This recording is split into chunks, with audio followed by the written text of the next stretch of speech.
السلام علیکم ناظرین، آپ دیکھ رہے ہیں چراغ رحمت HD اسلامک۔ پیش خدمت ہے پروگرام جب آنکھ کھلے میں پروفیسر قاری محمد یوسف صاحب کا درس قرآن۔ نحمده ونستعينه ونستغفره اعوذ بالله من الشيطان الرجيم بسم الله الرحمن الرحيم ان الذين يتلون كتاب الله۔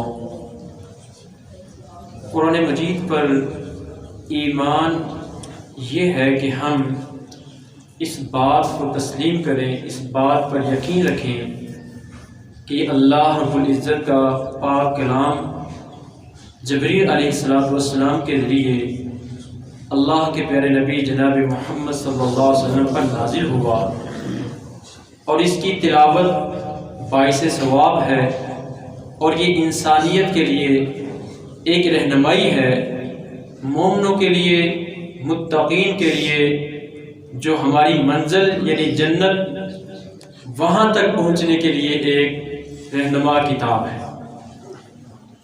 جب ہمارے اس بات پر پختہ یقین ہو گیا، ایمان ہو گیا، پھر اگلا ہم نے کام کیا کرنا ہے؟ اس کو سیکھنا ہے۔ جب سیکھیں گے نہیں تو کیسے اس سے رہنمائی حاصل کریں گے؟ اور اللہ کے نبی صلی اللہ علیہ وسلم نے فرمایا، خیرکم من تعلم القرآن وعلم، تم میں سے بہترین انسان وہ ہے جو قرآن کو سیکھتا ہے اور اس کو سکھاتا ہے۔ اب قرآن کو سیکھنا یہ دو طرح سے ہے، ایک یہ کہ اس کو ہم اوپر سے پڑھ لیتے ہیں، جس کو ہم کہتے ہیں ناظرہ قرآن، ناظرہ پڑھنا یعنی اوپر سے دیکھ کر پڑھ لینا۔ ایک قرآن کا سیکھنا یہ ہے، اور الحمدللہ ہم میں سے اکثر نے بچپن میں ناظرہ قرآن سیکھا ہے۔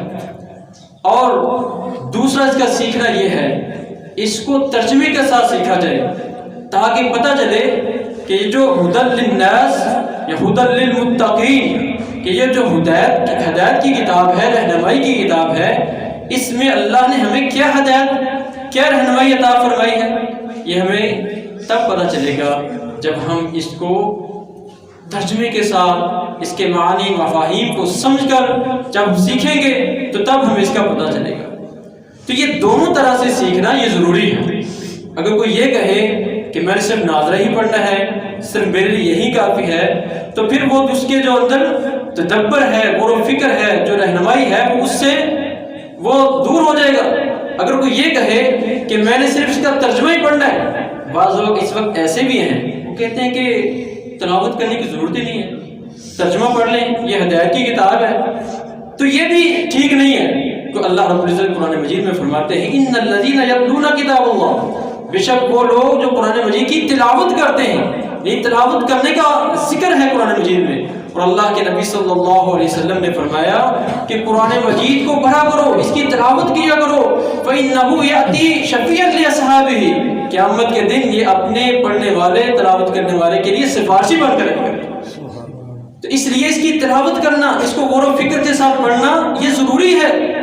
اور سلف صالحین یعنی ہم سے پہلے جو نیک لوگ تھے، وہ ماہ مبارک میں قرآن مجید کی تلاوت اور پھر اس میں غور و فکر کرنا، اس کو تدبر کرنا، اس کو سمجھ کر پڑھنا، اس پر وہ خصوصی اہتمام کرتے تھے۔ امام مالک رحمۃ اللہ علیہ وہ علم کی مجالس مدینہ منورہ میں لگاتے، لیکن جیسے ہی ماہ مبارک آتا تو علم کی مجالس ختم کرتے تھے، قرآن مجید کی تلاوت کرتے، اس میں غور و فکر کرتے۔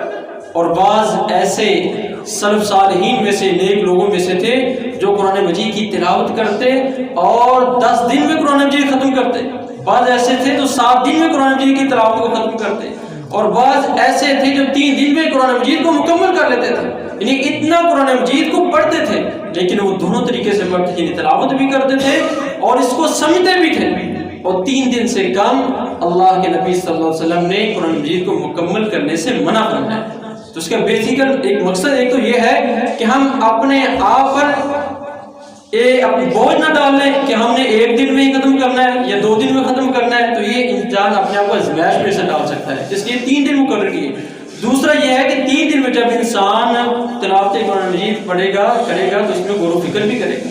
تو اس وقت ضرور اس بات کی ہے کہ جہاں ہم ماہ مبارک میں قرآن مجید کی تلاوت کا اہتمام کرتے ہیں، 1 سپارہ 2 سپارے پڑھتے ہیں، وہاں ہمیں کچھ آیات خاص کرنی چاہیے، ان کا ترجمہ پڑھے تاکہ ہمیں پتہ چلے کہ اللہ نے ہمارے لیے جو بہتر ہے وہ کون سے احکام نازل کیے ہیں، جو ہمارے لیے بہتر نہیں ہے کن کاموں سے روکا ہے تاکہ ہم ان سے رک کر اپنی اس زندگی کو آخرت میں زندگی کو کامیاب کر سکیں۔ اللہ ہمیں قرآن مجید کی تلاوت اور اس کو سمجھ کر پڑھنے کی توفیق عطا فرمائے۔ وما علینا الا البلاغ المبین۔ دیکھتے رہیں چراغ رحمت HD اسلامک۔ آئندہ پروگرام تک اجازت، اللہ نگہبان۔